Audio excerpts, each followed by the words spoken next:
খুবই সহজে whip ক্রিমে black colour নিয়ে আসা যায়। আর যারা ব্ল্যাক কালার নিয়ে আসতে পারেন না হুইপ ক্রিমে, তারা এই ভিডিওটি শেষ পর্যন্ত দেখবেন, তাহলেই আপনারাও নেক্সট টাইম থেকে ব্ল্যাক কালার নিয়ে আসতে পারবেন। তো ব্ল্যাক কালার নিয়ে আসার জন্য এখানে আমি সামান্য একটু ক্রিম নিয়েছি, মানে আমার যতটুকু প্রয়োজন ততটুকু ক্রিম নিয়েছি, এবং সাথে আমি ট্রানজের oil base black colour use করছি। বেশ অনেকটা পরিমাণে কালার দিয়েছি প্রথমবার। এরপর যেরকম ব্ল্যাক আমার প্রয়োজন ছিল সেরকম ব্ল্যাক আমার আসে নাই, যার কারণে আবারও আমি কিছুটা পরিমাণের কালার অ্যাড করলাম। আর এই ব্ল্যাক কালার নিয়ে আসার ভিডিও এর আগে আমি অনেকবার পেজে শেয়ার করছি। আপনারা অনেকেই বলছিলেন যে অল্প ক্রিমে নিয়ে আসা যায়, বেশি ক্রিমে নাকি নিয়ে আসা যায় না।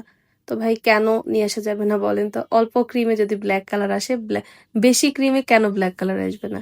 বেশি ক্রিমে আপনারা কালার বাড়িয়ে দিবেন, তাহলেই ব্ল্যাক কালার চলে আসবে দেখবেন। তো আমি এখানে ধাপে ধাপে 3বার করে ব্ল্যাক কালার ইউজ করছি। আর এরকমের ব্ল্যাক বলেন বা যে কোনো ডিপ কালার বলেন নিয়ে আসার জন্য কালারের পরিমাণ অবশ্য অনেক বেশি পরিমাণে লাগবে, আর এটা মাথায় রেখেই ডিপ কালার গুলো করতে হবে।